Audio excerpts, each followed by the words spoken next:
Tony Vitello has officially been named the San Francisco Giants' 40th field manager. This unprecedented move comes about 18 months after Coach Vitello helped Tennessee win its program's first ever national title. And it's a move that athletic director Danny White categorizes as a proud day, not a sad day, that one of their own was able to make this historic move from a college coach to a managerial role at the pro level without any experience in the professional level. Frank Anderson has been named the interim head coach. Danny White said a lot of that is because he has prior head coaching experience. He spent about 8 years at Oklahoma State. He's the current pitching coach for Tennessee, and it's a bit of a shocking move, especially when you consider Josh Elander, the hitting coach, and the third base coach is the associate head coach. But Danny White shed some light on that, saying that he just wants Elander to focus on the interview process, because he says he wants Elander to put his name into the candidate hat and be able to focus on the interview process so that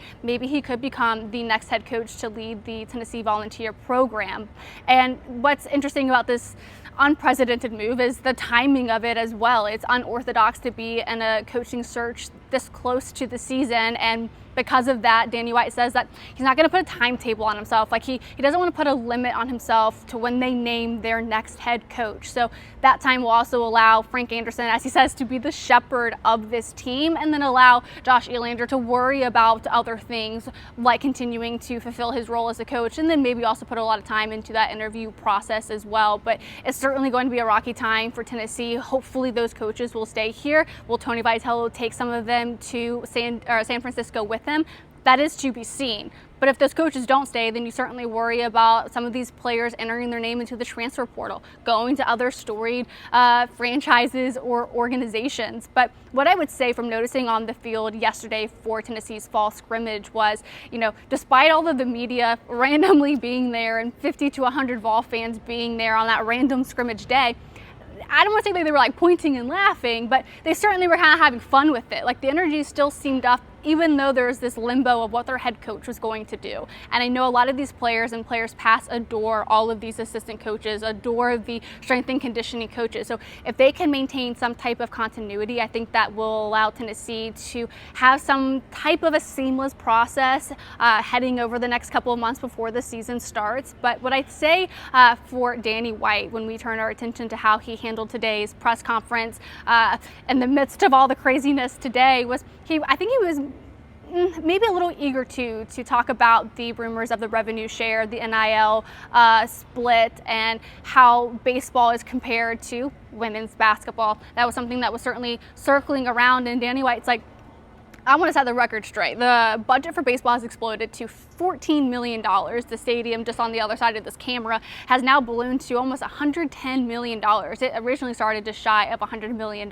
Another signal to the investment that Tennessee is putting into its baseball program, and not slighting women's basketball, not slighting baseball. They are just following the standard of the House settlement of that $20 million and how other programs are splitting the revenue amongst its sports. They say that they are one of the more aggressive programs in how they share some of that money with baseball and these other sports that typically are not revenue generating sports. He also says because of all of that and how aggressive they are in building the baseball program, which is partly why Tennessee is an everything school, he says it's like a top 3 job.